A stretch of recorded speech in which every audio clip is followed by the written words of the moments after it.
목처럼 우리 같이 한번 인사합니다. 성령 충만하십시오.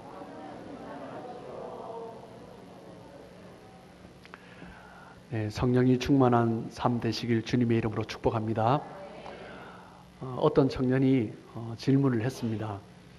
이 청년뿐만 아니라 제가 이 청년이 질문한 내용은 어딜 가나 제가 듣는 이야기인 것 같아요. 제가 또 몇 주 전에도 어떤 분하고 얘기하면서 또 이 부분에 대해서도 얘기를 나눈 적이 있는데, 한 청년이 저한테 이제 질문을 해요. 목사님, 술 마시면 왜 안 됩니까? 뻔한 질문이죠. 답을 알면서 항상 물어요. 마음에 좀 이렇게 불편한 게 있으니까 또 묻는 거죠. 술 마신다고 천국 못 가는 건 아니지 않습니까? 성경에 술 취하지 말라라고 되어 있지 술 마시지 말라라고 되어 있지 않지는 않습니까? 라고 질문을 해요. 또 술과 담배를 한다고 꼭 천국 못 가는 건 아니지 않습니까? 이렇게 물어요. 그래서 제가 그 청년 얼굴을 보니까 질문할 때 눈을 자세히 쳐다보면 눈동자가 흔들려요. 그러면 뭐라고 답할지 알아요. 근데 그렇게 해보는 거죠. 그래서 그 형제가 이미 답을 알기 때문에 제가 알고 있는 답을 말하지 않고 다른 답을 이야기해 줬어요. 술과 담배는 구원의 문제와 직접 연관된 문제는 아니야. 그런데 술을 한다고 담배를 한다고 천국 못 가는 문제는 아니겠지. 하지만 술과 담배를 하면 남들보다 천국을 더 일찍 간단다 라고 얘기해 줬습니다. 술과 담배는 직접적인 구원의 부분은 아닙니다. 그런데 우리가 먹든지 마시든지 무엇을 하든지 하나님의 영광을 위하여 하라라고 말씀하고 있는 것처럼 우리가 과연 무엇을 위해서 지금 살고 있는가, 무엇을 위해서 그것을 하고 있는가, 그것을 봐야 하는 거죠. 오늘 성경 말씀에서도 그것을 말씀해 주고 있습니다. 18절 말씀에 보면 술 취하지 말라 이는 방탕한 것이니 성령으로 오직 성령으로 충만함을 받으라 라고 말씀하고 있습니다. 에베소서에서 말씀하고 있는 것은요, 술에 관련된 부분을 말하고 싶어 하는 것이 아닙니다. 술을 마시냐 마시지 않느냐 그 지엽적인 문제가 아니라 방탕하다라는 의미는 무엇이냐면요, 자신의 절제력을 상실했다라는 것입니다. 에베소서에서 말을 하고 있는 것은요, 우리가 쭉 지금 에베소서 말씀을 함께 나눠보고 있는데, 오늘 말씀 우리가 지금 성령의 충만함을 따라 살아가고 있는가, 다른 말로 하면 성령의 이끄심을 따라 살아가고 있는가, 아니면 세상의 이끌림을 따라 살아가고 있는가, 누가 나를 지배하고 있는가, 지배력의 문제인 것입니다. 성령의 지배를 받고 있는가, 아니면 악한 세상의 지배를 받고 있는가, 세상에 취해 있는가, 그것을 지금 바울은 에베소 교회를 향해서 말씀하고 있는 것입니다. 15절에서 17절까지 말씀을 보시면 그런즉 너희가 어떻게 행할지를 자세히 주의하여 지혜 없는 자같이 하지 말고 오직 지혜 있는 자같이 하여. 어떻게 행할지를 자세히 주의하라. 지혜 없는 자같이 하지 말라. 이 지혜는 무엇입니까? 16절 말씀에 세월을 아끼라 때가 악하니라. 때가 악하기 때문에 우리는 이 세월 가운데서 이 세상 가운데 살아가면서 하나님의 인도함을 받아야 된다는 거죠. 그렇기 때문에 술 취하지 말라. 이는 방탕한 것이니 성령으로 충만함을 받으라 라고 말씀하는 것입니다. 그 이전에 뭐라고 말씀하세요? 17절에 오직 주의 뜻이 무엇인지 이해하라 라고 말씀합니다. 어리석은 자가 되지 말라. 세상에 이끌림을 받는 어리석은 자가 되지 말라. 세상에 취해서 살아가지 말라. 하나님의 뜻이 무엇인지 이해하고 세월을 아껴라. 때가 악하다. 그렇기 때문에 성령의 인도함을 받아야 된다라고 사도 바울은 말을 하고 있는 것입니다. 성도들은 성령의 인도함을 받아 살아가야 합니다. 다른 말로 하면 성령의 충만함을 받아야 하는 것입니다. 성령 충만한 삶 가운데 살아가시는 저와 여러분 되시길 주님의 이름으로 축복합니다. 오늘 말씀은 우리가 성령 충만해야 하는 이유가 무엇인가 네 가지를 나눠보길 원합니다. 성령 충만해야 되는 이유는 무엇입니까?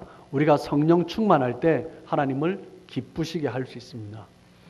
한국 교회가 지금 그리스도인의 퍼센테이지가 얼마냐? 어떤 분들은 18% 이렇게 이야기를 해요. 한때 25%를 했는데 지금은 조금 퍼센테이지가 좀 준 것 같아요. 그런데 전체 한국 한국의 사회에서의 성도들의 숫자보다 어떻게 보면요, 한국 관료들, 정치 지도자들, 국회의원의 크리스찬 숫자들을 보면 조금 놀랄 정도로 훨씬 많은 것을 볼 수가 있습니다. 그런데 그 가운데 장로님들도 많이 계시고 집사님들도 많이 계신 것 같아요. 그런데 안타깝게 그런 분들로 말미암아 때로는 한국 교회가, 한국 사회가 어떤 세계적으로 욕을 먹기도 하고 부끄러움을 당하기도 합니다. 무엇 때문입니까? 그 사람들이 부정부패 가운데 뇌물 때문에 나라 망신시키는 거죠. 그리스도인이라 할지라도 세상에 이끌림을 받는 사람이 있습니다. 어떤 사람입니까? 성령의 충만함을 받지 않은 거죠. 성령의 충만함 가운데 거하지 않기 때문입니다. 그리스도인이라 할지라도 성령이 충만하지 않으면 하나님을 기쁘시게 할 수 없고 그리스도인으로서의 삶을 살아갈 수가 없는 것입니다. 교회 안에 일어나고 있는 문제도 마찬가지입니다. 그리스도인으로 살아가는데 성령 충만한가, 성령의 지배를 받고 있는가, 아니면 다른 것의 지배를 받고 있는가. 목사도 마찬가지고 선교사도 마찬가지입니다. 성령 충만하지 못하면 그 어떤 사람이라 할지라도 그리스도인으로서 하나님을 기쁘시게 할 수 없는 것입니다. 주님께서는 제자들에게 성령의 충만함을 받으라라고 말씀하셨습니다. 성령 충만을 받아도 되고 받지 않아도 된다라는 문제가 아니라, 저는 성령 충만하지 못하지만 그래도 열심히 신앙생활하면서 살아가 보겠습니다 라고 할 수 있는 문제가 아니라, 누구든지 성령의 충만함을 받아야 된다라고 예수님께서는 말씀하시는 것입니다. 성령 충만하지 않은 사람은 하나님을 기쁘시게 할 수 없습니다. 주님께서는 모든 하나님의 백성들이 성령 충만하기를 원하시는 것입니다. 베드로후서 2장 18절 19절 말씀입니다. 우리 함께 읽겠습니다. 시작. 그들이 허탄한 자랑의 말을 토하며 그릇되게 행하는 사람들에게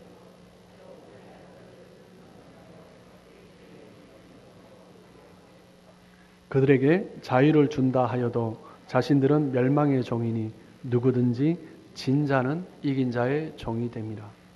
누구든지 진 자는 이긴 자의 종이 되는 것입니다.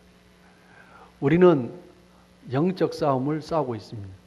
사단과의 싸움을 싸우고 있는 거죠. 그 싸움에서 지면 어떻게 된다고요? 우리가 조금 물러서서 다시 이제 전열을 가다놓고 그것이 아니라, 지면은 진 자는 이긴 자의 종이 된다라는 것입니다. 사단에게 지면, 마귀에게 지면 그냥 일패했다는 것이 아니라 그의 종이 된다라고 말을 하고 있는 것입니다. 내가 나의 삶 가운데 마귀에게 졌다, 사단에게 졌다, 그러면 어떻게 됩니까? 조심해야죠. 입 다물고 정말 내 삶 가운데 마귀가 나타나지 않도록 조심해야 되는 것입니다. 마귀와의 싸움에서 진 자가 소리를 내기 시작하면 어떻게 됩니까? 그 안에 있는 마귀의 다스림이 나타나는 것입니다. 교회 문제가 그것입니다. 마귀에서 지고 있는 자가 그 삶 가운데 그리스도인으로서 하나님을 기쁘시게 하지 않으면서 교회에 나와서 교회를 위한답시고 말을 하기 시작하는 것입니다. 어떻게 되겠습니까? 불보듯 뻔한 거죠. 갈등이 일어납니다. 교회가 아파하는 거죠. 문제가 생기는 것입니다. 여러분, 마귀와의 싸움에서 이긴 사람은요, 그렇게 함부로 말하지 않습니다. 사람들을 향하여서 비판하고 비난하지 않습니다. 무엇 때문입니까? 내가 마귀와의 싸움에서 이기도록 하나님께서 나를 위해서 하신 일이 무엇인지 알기 때문입니다. 마귀와의 싸움에서 이길 수 있도록 주님께서 십자가에 못 박혀 죽으셨고, 주님께서 나를 사랑해 주셨는데, 하나님께서 사랑하시는 사람을 향하여서, 공동체를 향하여서 함부로 말하고 비판하고 비난하지 않는 것입니다. 예수님께서 그러하셨던 것처럼 마치 자기 자신이 죄인인 것처럼, 나는 마귀와의 싸움에서 이겼지만 마치 내가 그러했던 것처럼, 마치 내가 죄인인 것처럼 그 죄를 대신 짊어지고 같이 아파하고 같이 고통스러워하면서 같이 회개하는 것입니다. 여러분 꼭 기억하시기 바랍니다. 진정으로 교회를 위한다면, 성령 충만 받은 자는요, 교회를 향해서 함부로 말하지 않습니다. 그리고 진정으로 교회를 위한다면 내 삶 가운데 성령 충만한 가운데 거하지 않고 마귀와의 싸움 가운데 유혹 가운데 있다. 그렇다면 더 함부로 말하지 않아야 하는 것입니다. 성령이 역사하기 위하여서는, 교회를 위해서는 함께 우리는 하나님을 의지하며 성령을 의지하며 기도해야 하는 것입니다. 그때 성령이 일하시는 것입니다. 내가 말해서 일이 되는 것이 아니라 내가 하나님 앞에 기도하며 엎드릴 때 성령께서 일하시고 성령께서 모든 문제를 해결해 주시고 성령께서 예비하신 축복을 부어주시는 것입니다.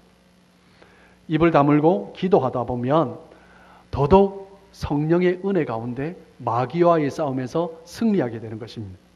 하나님을 기쁘시게 하는 성도가 되고 그러면 그 성도로 말미암아 주님의 교회가 저절로 부흥되는 것입니다.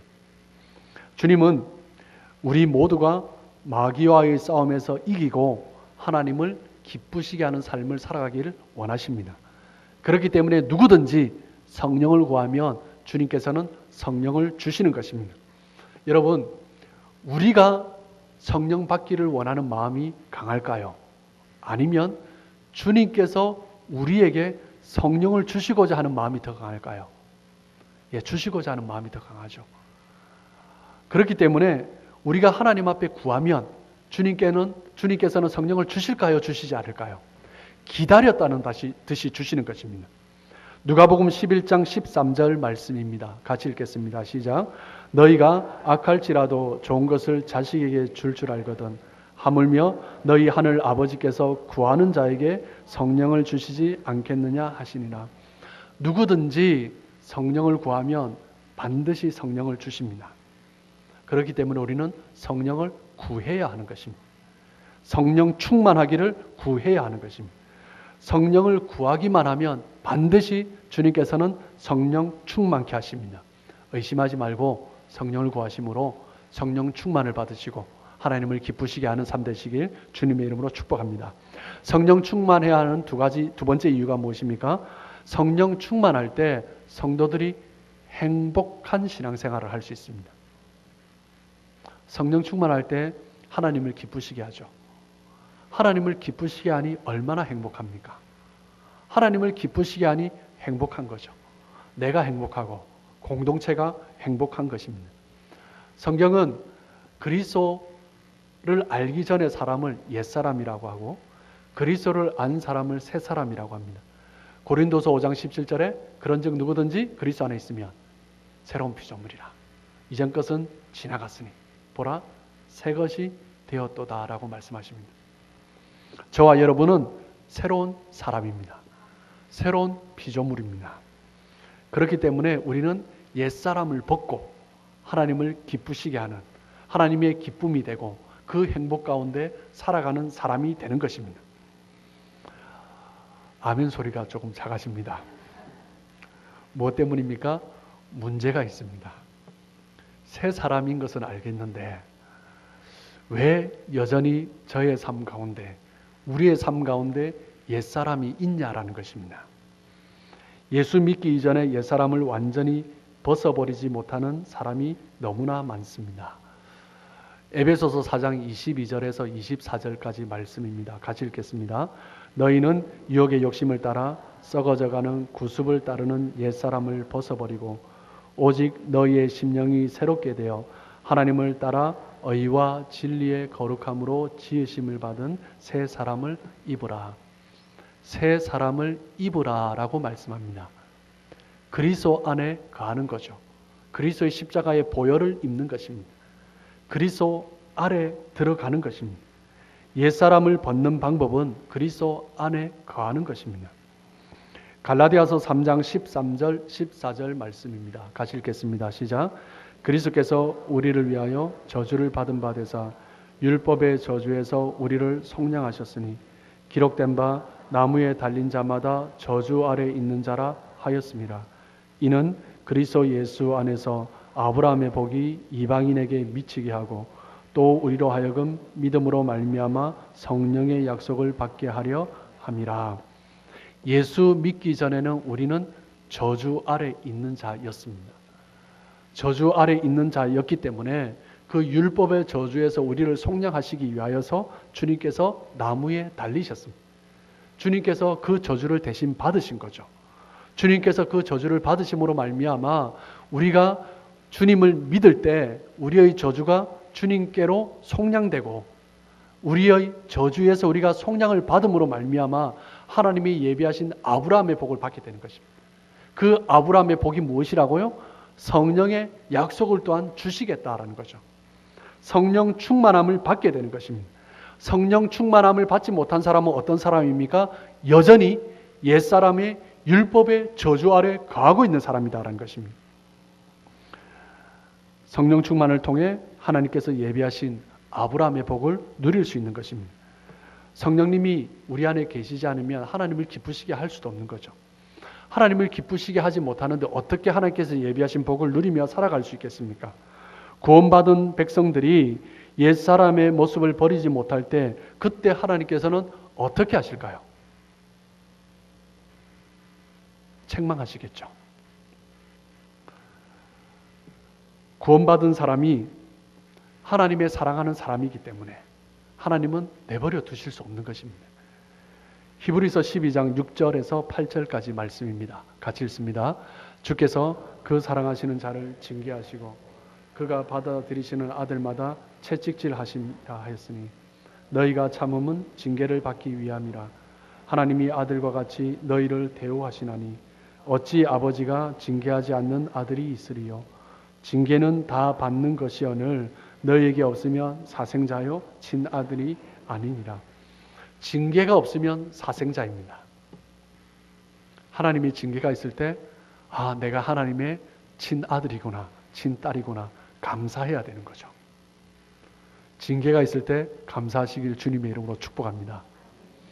징계가 내가 하나님의 아들이란 증거인 것입니다. 징계가 내가 하나님의 자녀라는 증거인 것입니다. 히브리서 12장 11절 말씀입니다. 같이 읽습니다. 무릇 징계가 당시에는 즐거워 보이지 않고 슬퍼 보이나 후에 그로 말미암아 연단받은 자들은 의와 평강의 열매를 맺느니라. 하나님께서 사랑하시는 자녀이기 때문에 하나님은 내버려 두지 않으십니다. 징계하십니다. 그 징계 때문에 아프죠. 그 징계 때문에 때로는 슬프죠. 때로는 아픔, 슬픔을 넘어서서 너무나 고통스러울 때도 있습니다. 그 징계가 너무나 우리를 힘들게 할 때가 있습니다. 그런데 그 징계 가운데서 우리가 성령의 은혜를 구하고 하나님의 뜻을 구할 때 다시 하나님께로 돌아갈 때 하나님께서는 의와 평강의 열매를 맺게 하신다라고 약속해 주고 계시는 것입니다. 하나님의 자녀이기 때문에 징계하십니다. 하나님의 축복의 장으로 유명한 신명기 28장 말씀은요, 하나님의 말씀 아래 가할 때 어떤 복을 우리에게 주시는지 말씀하고 있습니다. 신명기 28장 2절에서 6절까지 말씀 우리 함께 읽도록 하겠습니다. 자, 시작. 내가 내 하나님 여호와의 말씀을 청종하면 이 모든 복이 내게 임하며 내게 이르니 성읍에서도 복을 받고 들에서도 복을 받을 것이며 내 몸의 자녀와 내 토지의 소송과 내 짐승의 새끼와 소와 양의 새끼가 복을 받을 것이며 내 광주리와 떡 반죽그릇이 복을 받을 것이며 내가 들어와도 복을 받고 나가도 복을 받을 것이니라. 말씀에 순종하면 모든 복이 임하는 것입니다. 들어와도 복을 받고 나가도 복을 받고 내 짐승이 복을 받고 짐승이 없는데요. 여러분의 자동차가 복을 받을 것입니다. 여러분의 광주리가 여러분의 그릇이 들어와도 나가도 손으로 하는 모든 것이 복을 받을 것입니다. 하나님의 말씀에 순종하면요. 그런데 15절 이하에 보면요. 하나님의 말씀에 순종하지 않으면 나타나는 저주에 대해서 말씀하고 있습니다. 신명기 28장 15절에서 19절까지 말씀, 저주는 저 혼자 읽도록 하겠습니다. 내가 만일 내 하나님 여호와의 말씀을 순종하지 아니하여 내가 오늘 내게 명령하는 그의 모든 명령과 규례를 지켜 행하지 아니하면 이 모든 저주가 너에게 임하며 내게 이를 것이니 내가 성읍에서도 저주를 받으며 들에서도 저주를 받을 것이요 또 내 광주리와 떡 반죽 그릇이 저주를 받을 것이요 내 몸의 소생과 내 토지의 소산과 내 소와 양의 새끼가 저주를 받을 것이며 내가 들어와도 저주를 받고 나가도 저주를 받으리라. 하나님의 말씀을 순종하지 않으면 하나님께서는 저주하신다라고 말씀하십니다. 이스라엘 백성들은 이 말씀을 알고 있었습니다. 그런데 하나님의 말씀을 지키지 않았습니다. 무엇 때문입니까? 그 가운데 그들의 속에 죄의 본성이 있기 때문에 여전히 죄의 근성이 그들의 마음 깊숙이 자리 잡고 있는 거죠. 예수를 믿었는데, 예수 믿고 구원받았는데 여전히 내 마음 가운데 죄의 본성이 있는 거죠. 여전히 죄의 근성이 남아있는 것입니다.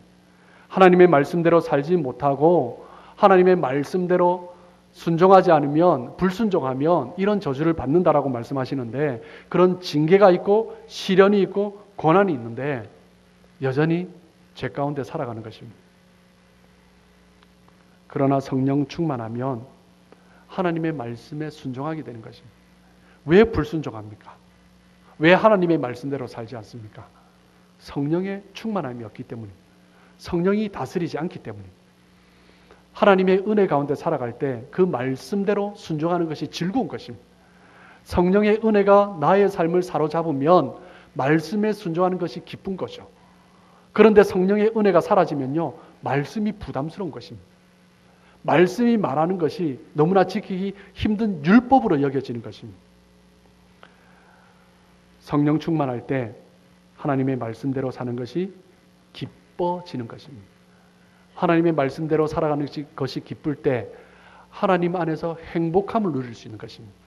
말씀대로 순종하시며 기쁘고 하나님을 기쁘시게 하고, 또 여러분이 기쁨 가운데 가하며 행복한 신앙생활을 할 수 있기를 주님의 이름으로 축복합니다.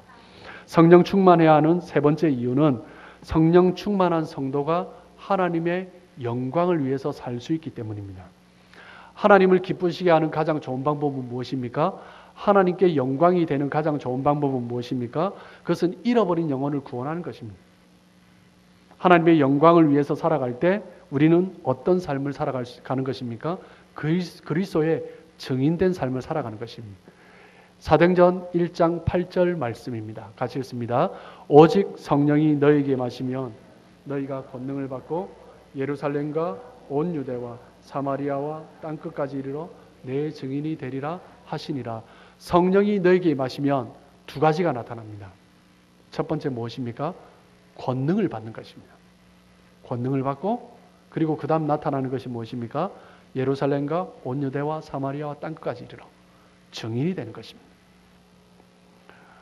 성령의 권능이 나타날 때, 성령의 권능을 입을 때 우리 삶이 담대히 증인된 삶을 살아갈 수 있는 것입니다.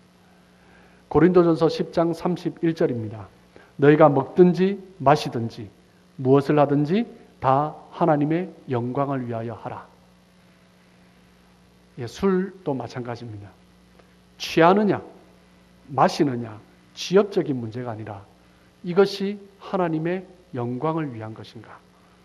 어떤 사람이 실족한다면 나는 고기를 먹을 수 있지만, 우상에 드린 제물의 고기를 먹을 수 있지만 한 사람이라도 실족한다면 나는 평생 그 고기를 먹지 않겠습니다. 사도 바울이 고백한 것입니다. 취하냐 마시느냐의 문제가 아니라 한 사람이라도 실족한다면 하나님의 영광을 가리는 거죠. 무엇을 하든지 하나님의 영광을 하라. 위에서 하라.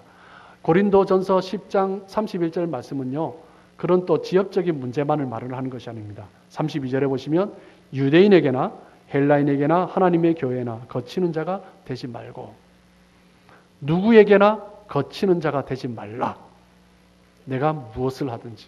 33절 나와 같이 모든 일에 모든 사람을 기쁘게 하여 자신의 유익을 구하지 아니하고 많은 사람의 유익을 구하여 그들로 구원을 받게 하라. 결론은 무엇입니까?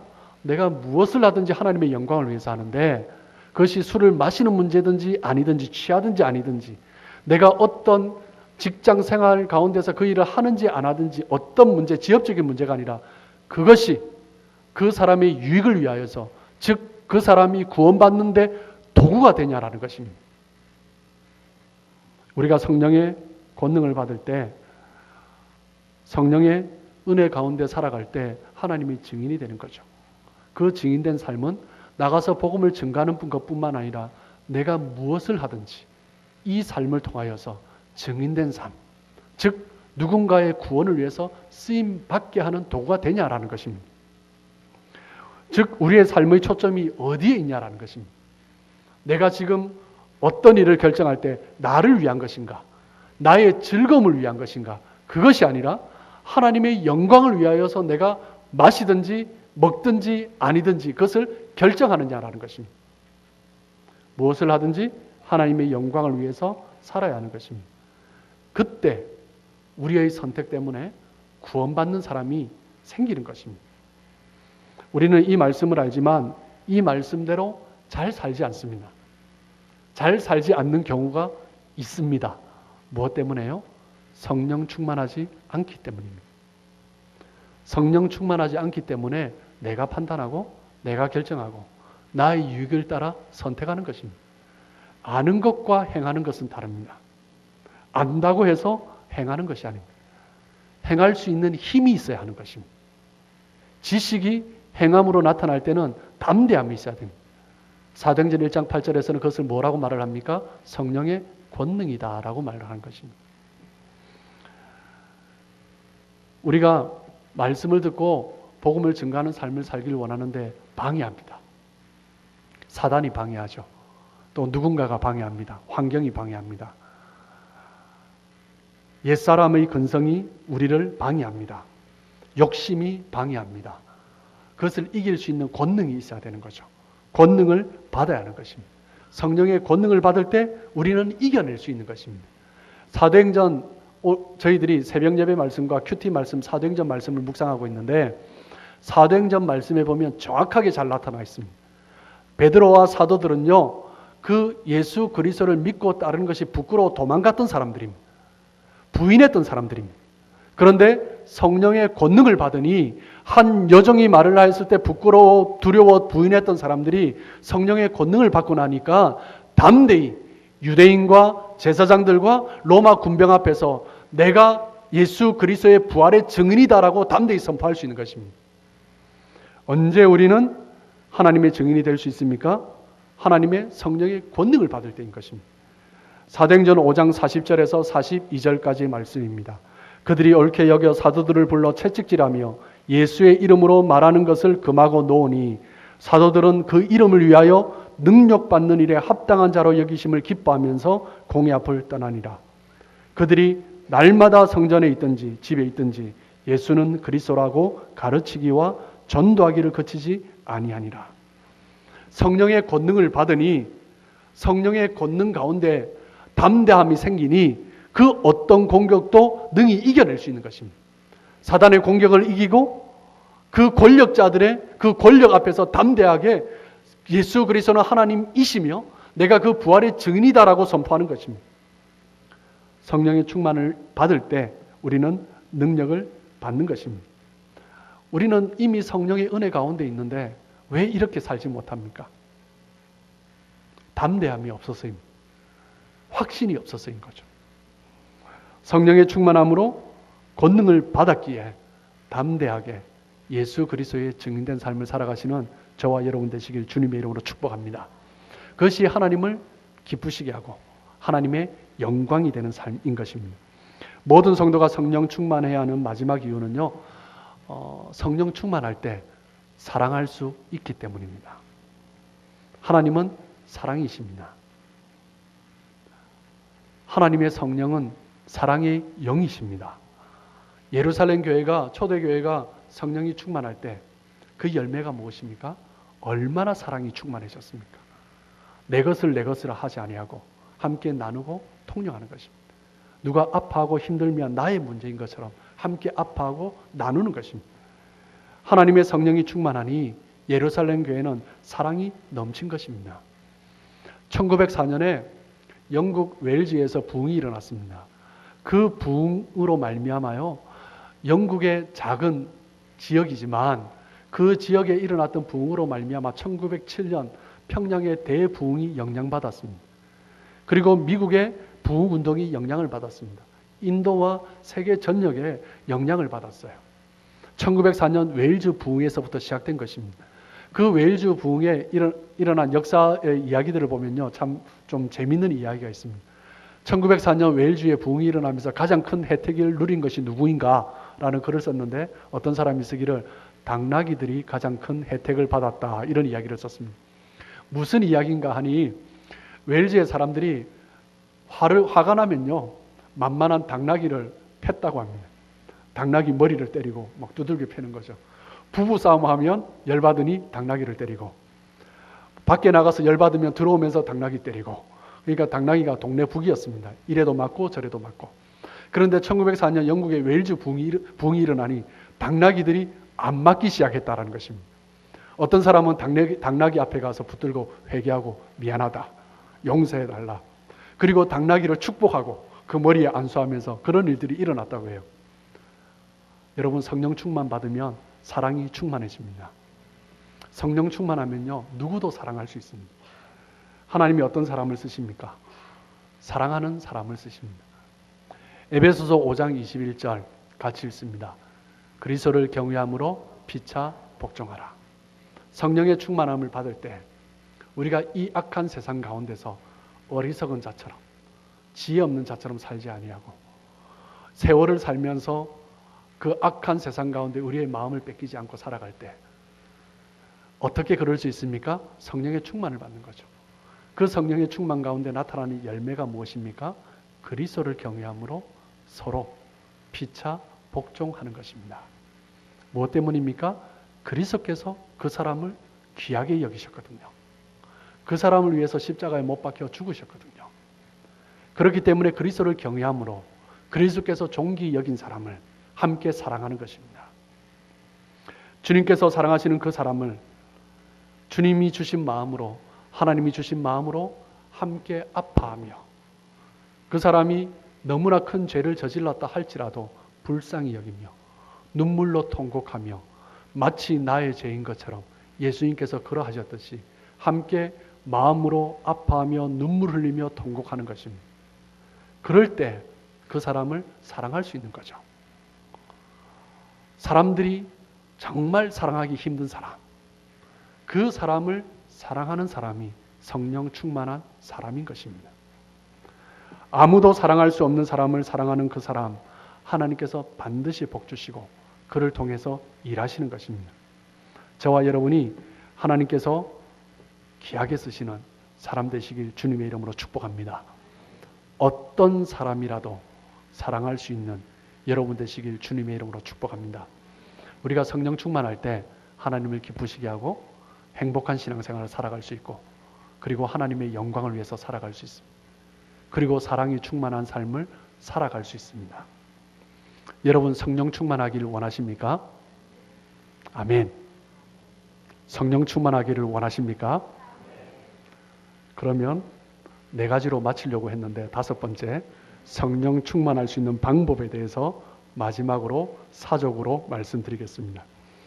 어떻게 우리가 성령 충만할 수 있습니까? 첫 번째, 겸손해야 합니다. 사도행전 말씀을 통해서 우리는 성령 충만의 역사를 보고 있습니다. 언제 겸손합니까? 사도행전 1장 4절 말씀입니다. 같이 읽습니다. 시작. 사도와 함께 모이사 그들에게 분부하여 이르시되 예루살렘을 떠나지 말고 내게서 들은 바 아버지께서 약속하신 것을 기다리라. 예수님께서 부활하셨을 때 고린도전서 15장에 보면요, 게바와 그 형제들에게 일시에 500여 형제들에게 보이셨나니 라고 말씀하십니다. 예수님의 부활을 경험한 사람은 500명이었습니다. 그런데 그 모여있는 사람들에게 예루살렘을 떠나지 말고 내게서 들은 바 아버지께서 약속하신 성령을 기다리라. 그 기다린 사람은 120명이었습니다. 어떤 사람이 성령의 충만함을 받습니까? 하나님의 말씀에 순종하는 사람입니다. 어떤 사람이 순종합니까? 겸손한 사람이. 자기가 결정하고 그냥 떠나는 것이 아니라 자기의 삶 가운데 자기가 주도자가 되어서 세상이 지배하는 대로 따라가는 것이 아니라 겸손히 하나님의 말씀 가운데 순종하는 사람입니다. 교만은 불순종으로 나타납니다. 겸손한 사람이 순종할 수 있습니다. 하나님 앞에 겸손함으로 성령의 충만을 받는 여러분 되시길 축복합니다. 또 언제 우리는 성령의 충만을 받을 수 있습니까? 기도하는 것입니다. 전심으로 기도해야 됩니다. 사도행전 2장 38절 말씀입니다. 같이 읽겠습니다. 여자들과 예수의 아들과 더불어 마음을 같이하여 오로지 기도에 힘쓰더라. 더불어 함께 모여 오직 오로지 기도에 힘썼습니다. 그때 성령의 충만함을 받는 것입니다. 함께 모여 무엇을 의논하는 것이 아니라요. 함께 모여 어떻게 이 문제를 해결할 수 있느냐가 아니라요. 함께 모여 더불어 같은 마음으로 오로지 기도하는 것입니다. 무엇을 위해서요? 문제를 해결해 달라고? 아니요. 성령님 임하여 주십시오. 성령님 다스려 주십시오. 그렇게 전심으로 기도하는 것입니다. 세 번째, 성령의 충만함을 받는 방법은 무엇입니까? 회개하는 것입니다. 사도행전 2장 38절입니다. 네, 같이 읽습니다. 베드로가 이르되 이름으로 세례를 받고 죄 사함을 받으라. 그리하면 성령의 선물을 받으리니. 성령의 충만함을 위하여 간구할 때 하나님은 이미 우리의 간구를 아십니다. 그런데 그 기도를 가로막는 것이 있습니다. 무엇입니까? 죄이죠. 죄가 하나님의 성령의 역사를 가로막는 것입니다. 그렇기 때문에 우리는 어떻게 해야 됩니까? 철저히 하나님 앞에 회개해야 하는 것입니다. 죄를 위하여서 통곡해야 하는 것입니다. 나의 죄를 위해서 통곡해야 하는 것입니다. 그때 우리의 회개가 하나님 앞에 상달될 때 그때 하나님께서 성령의 충만함을 우리에게 부어주시는 것입니다. 성령의 충만함을 부어주시려고 할 때 죄가 있으면 그 성령께서 임하시지 못하는 거죠. 어떻게 죄와 성령이 같이 역사할 수 있겠습니까? 그렇기 때문에 우리는 철저하게 죄에 대해서 눈물로 통곡하며 때로는 목숨을 걸고 하나님 앞에 엎드려야 하는 것입니다. 그때 하나님은 성령의 성물을 우리에게 부어주시고 그 죄의 본성이, 죄의 근성이 우리 삶 가운데 떨어져 나가면서 꺼림직했던 것들, 회개하였을 때 그 모든 것들이 벗어지는 것입니다. 성령 충만함을 받기를 원한다면 철저히 회개해야 하는 것입니다. 그래야만 성령의 충만함 가운데 거룩한 삶을 살 수 있습니다. 여러분 결단하십시오. 성령 충만함을 받기 위해서 결단하십시오. 하나님은 예비하고 계십니다. 겸손히 주의 말씀 가운데 순종하시고 기도함으로 철저히 회개함으로 하나님 앞에 나아가심으로 성령 충만함을 받으시고 그러함으로 하나님을 기쁘시게 하고 그 기쁨 가운데 행복한 신앙생활 하시고 우리를 통해서 하나님이 영광 받으시고 사랑이 충만한 삶, 그런 공동체 되길 주님의 이름으로 축복합니다. 함께 기도하겠습니다.